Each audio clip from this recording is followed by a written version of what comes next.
warahmatullahi wabarakatuh. Teman-teman, sore ini sebelumnya saya mau mengucapkan terima kasih untuk teman-teman semua yang sudah mengikuti live saya di YouTube. Terima kasih juga terkhususnya untuk teman-teman yang sudah pesan yang jenis super pink. Alhamdulillah, kemarin saya buka promo hanya 11 pot dan alhamdulillah ini ada penambahan lagi kisaran di 6 pot. Jadi totalnya adalah 17 ya. Jadi 11 tambah 6 jadinya 17 total semuanya. Nah, sebelum saya kirim, saya mau memberikan tips dan inspirasi kepada teman-teman semua untuk cara perawatannya. Jadi saya berharap untuk teman-teman semua yang sudah order, mudah-mudahan tidak mengalami kegagalan. Karena uangnya saya juga paham ya teman-teman, nggak sedikit. Ini juga segini saya buka promo 100.000, ini random ya, nggak ada yang saya pilihkan yang paling rimbun, nggak ada yang paling kurus, ini rata-rata ukurannya segini semua ya teman-teman. Nah, sebelum kita lanjut ke penjelasan bagaimana cara perawatannya, di sini saya mau jelasin dulu ke teman-teman semua apa sih yang harus disiapkan ketika tanaman baru sampai. Nah, kalau di video saya sebelumnya bagaimana cara penanganan pada begonia saat terima paketan dari online tanpa media. Jadi tanpa pot seperti ini ya teman-teman. Kalau sebelumnya itu hanya kepalan-kepalan media yang di kisaran akar. Kalau saat ini saya kirim utuh menggunakan pot. Sebelumnya, sebelum teman-teman semua buka paketan, terlebih dahulu teman-teman sudah persiapkan terlebih dahulu alat buka, gunting, cutter dan sebagainya. Dan tidak lupa juga harus persiapkan B1 ya teman-teman, atau untuk anti stres. Kalau saya sukanya pakainya hormonik, ini sama aja. Ini juga selain dari untuk mengurangi angka stres pada tanaman, ini juga sekaligus untuk perangsang akar. Nah, untuk teman-teman untuk konsultasi dan pemesanan bisa langsung kontak WhatsApp yang ada di deskripsi. Kalau untuk teman-teman yang belum punya yang seperti ini, bisa menggunakan B1 ya. Nah, selain dari ini juga yang harus disiapkan adalah air untuk mengencerkan B1-nya, atau yang kalau udah punya yang seperti ini, mengencerkan seperti ini. Nanti ini direndam ya teman-teman. Ini saya bicaranya saat ini perlakuan untuk yang pengiriman pot. Nanti dikasih tatakan piring, dikasih air B1 atau yang hormonik ini tadi, direndam kisaran 20 menit atau 15 menit itu sudah cukup. Kalau misalkan teman-teman semua masih ragu atau takut, khawatir nanti dia stres, biarkan dulu adaptasi di tempat teman-teman semua kisaran 2 minggu atau 15 hari di pot aslinya. Nah, yang kedua, ketika teman-teman terima paketan dalam kondisi pakai pot seperti ini, teman-teman siapkan turus untuk jaga-jaga ketika si tanaman ini mengalami stres atau layu. Tapi selama dia tidak layu, selama tidak stres, nggak apa-apa, nggak pakai turus. Tapi ketika dia stres atau layu, ini seperti ini ya teman-teman, dikasih turus seperti ini, lalu seperti ini diikat ya teman-teman, diikat menggunakan tali. Nah, ini nanti saya contohkan sekaligus ya teman-teman.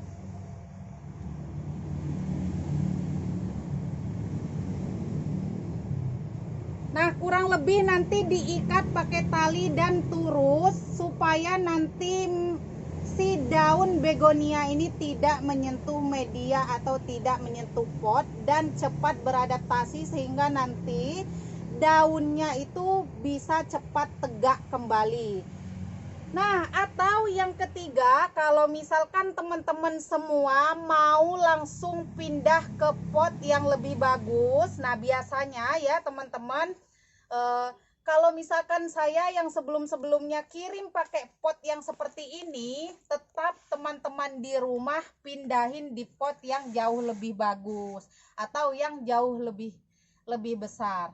Nah, kali ini inti dari video saya hari ini adalah bagaimana cara memindahkan atau bagaimana cara merawat tanaman begonia yang ada di pot ini tadi dipindahkan ke pot yang lain lagi.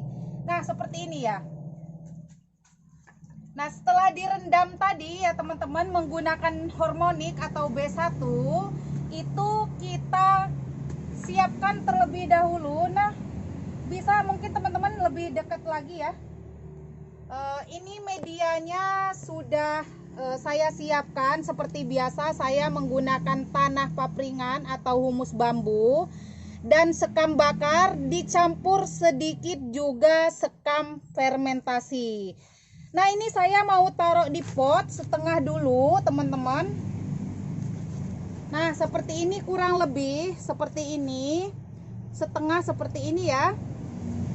Dan tidak lupa, ini saya sudah siapkan insektisida atau untuk bakteri dan kutu-kutuan media. Jadi kalau misalkan medianya ada cacingnya juga, nanti dia akan bisa dicegah pakai ini.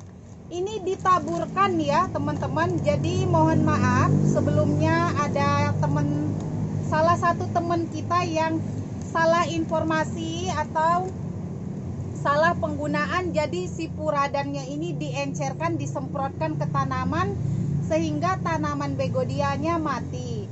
Jadi kalau saran saya nih seperti ini, medianya ditaburkan ya teman-teman. Ini posisi ditaburkan di tengah-tengah media. Nah, setelah ditabur puradannya di tengah media, baru kita ambil tanaman yang mau kita pindahin atau yang ini yang paketan tadi ya teman-teman. Caranya jangan dicabut. Nah, karena nanti ketika dicabut tanahnya akan ambiar atau tanahnya akan tabur sehingga nanti tanamannya akan mengalami stres. Jadi caranya bagaimana? Caranya ditumpahin atau ditumplekin ya teman-teman. Caranya seperti ini. Nah, kita keluarkan dari pot seperti ini ya teman-teman. Kita keluarkan dari pot seperti ini sehingga media yang awalnya itu tidak rusak. Jangan lupa, tipsnya adalah periksa media apakah ada kutu-kutuan. Kalau misalkan ada kutu-kutuan, tadi udah kita kasih puradan, jadi insya Allah aman ya. Langsung kita masukkan. Untuk tinggi medianya kita sesuaikan aja sama tanamannya. Nah, kita masukkan seperti ini. Jadi ini ya teman-teman, medianya tidak dikurangin atau tidak diganti ya. Hanya ditambahkan saja media campuran yang sudah kita siapkan.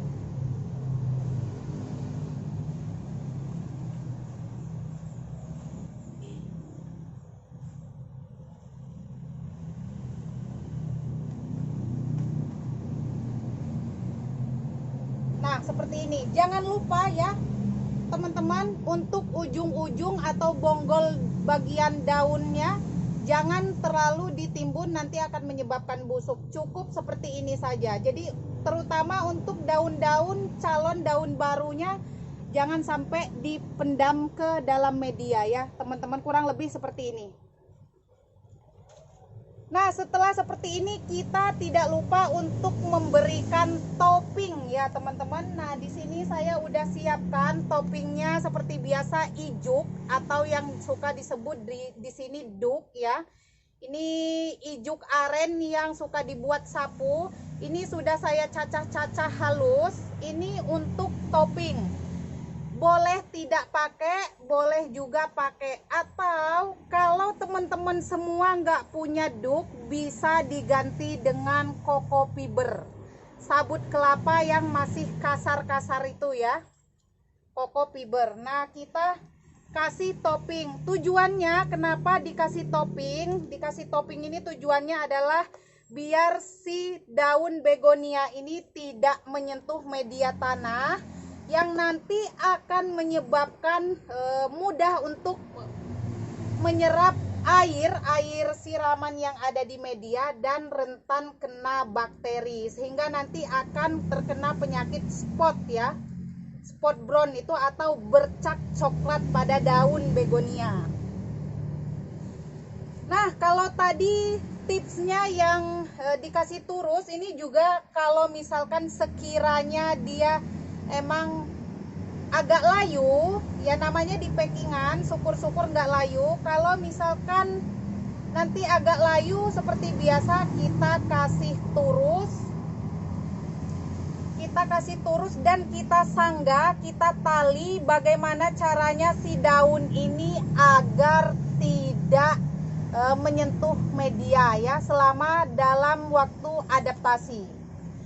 Nah teman-teman, kurang lebih seperti ini ketika sudah dipindahkan ke pot ya.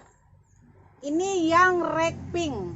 Nah ini kebetulan karena memang buat sendiri, jadi saya contohnya yang sendiri. Jadi yang buat teman-teman memang nggak saya buka-buka, nggak saya bongkar. Nah oke teman-teman, hampir lupa. Banyak sekali teman-teman yang tanya, Kak, apakah boleh pakai media tanam yang sudah ada campurannya? Nah, sarannya adalah jangan. Sarannya adalah pakai sekam fermentasi, sekam bakar dan tanah dulu untuk adaptasi. Karena ibaratnya manusia baru lahir, itu belum membutuhkan makanan yang banyak ya. Jadi hanya butuh media untuk penyesuaian aja dulu. Dan ada juga teman-teman yang tanya, Kak, apakah sudah boleh dipupuk? Nah, ini adalah kesalahan yang paling besar terhadap teman-teman semua ketika terima paketan tanaman hidup ya, teman-teman. Itu mungkin saya juga tidak menyalahkan, mungkin karena teman-teman pengen cepat subur, pengen cepat besar, itu wajar, manusiawi. Tapi kalau untuk saran saya, tanaman apapun ketika baru sampai, ketika baru datang, itu harap untuk tidak memberikan pupuk apapun. Karena yang dibutuhkan oleh tanaman adalah tahap penyesuaian atau tahap adaptasi. Nah, kapan sih saat yang tepat untuk pemupukan tanaman khususnya pada tanaman begonia ini? Tunggu saatnya setelah kurang lebih 2 minggu. Untuk pupuknya saya selalu gunakan ini POC NASA, ini penyubur. Teman-teman juga bisa gunakan jenis-jenis pupuk yang lain yang sifatnya penyubur atau yang kandungannya adalah zat hijau daun dan sebagainya. Intinya adalah penyubur. Boleh merek apapun. Kalau untuk teman-teman yang sudah punya ini, bisa gunakan 1 kali dalam 1 minggu. Jadi seminggu sekali penyiraman. Ini disemprotkan di pagi hari. Nah terus untuk teman-teman semua yang, Kak, bagus enggak ketika dikasih pupuk kandang? Saya sih saran pakai pupuk kandang, itu bagus banget. Untuk semua jenis tanaman, pupuk kandang itu bagus banget. Tapi kenapa saya tidak pernah bikin video yang ada campuran pupuk kandangnya? Karena memang saya nggak pernah pakai pupuk kandang. Nah kalau teman-teman semua tanya kenapa nggak pernah pakai pupuk kandang, saya sebenarnya pakai tapi yang memang kandungannya setara dengan pupuk kandang. Nah saya contohin ya teman-teman.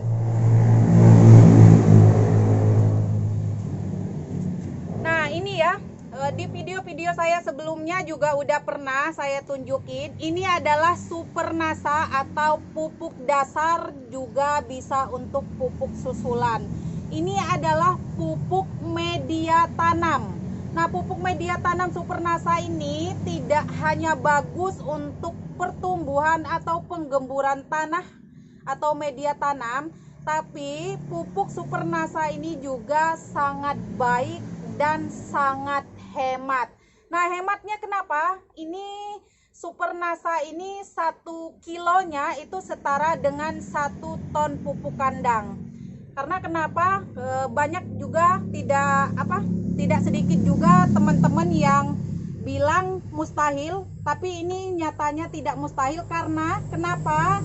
1 kilo Supernasa ini setara dengan 1 ton pupuk kandang, karena Supernasa ini yang diambil atau yang digunakan adalah ini, yang dikemasan ini adalah sari-sarinya saja. Jadi sudah tidak ada ampas ataupun zat-zat amoniaknya. Nah, oke ya teman-teman, kalau misalkan teman-teman semua belum punya ini, boleh nanti konsultasikan atau bisa juga di order via WhatsApp yang ada di deskripsi ya teman-teman. Atau mungkin kalau misalkan teman-teman semua belum punya ini, bisa gunakan pupuk kandang, boleh. Yang penting pupuk kandangnya sudah difermentasi dengan baik, jadi sudah tidak menimbulkan jamur dan bakteri lainnya ya teman-teman. Nih seperti ini saya pakainya ini. Intinya adalah pakai pupuk apapun, kalau yang basicnya organik itu bagus. Nah oke, untuk video kali ini atau video saya hari ini, semoga tidak harus panjang-panjang tapi bermanfaat dan mudah juga dipraktekkan teman-teman semua di rumah. Seperti biasa, lebih dan kurangnya saya mohon maaf yang sebesar-besarnya. Dan seperti biasa, apabila ada kekurangan dan bertutur kata yang salah-salah, mohon dimaafkan yang sebesar-besarnya.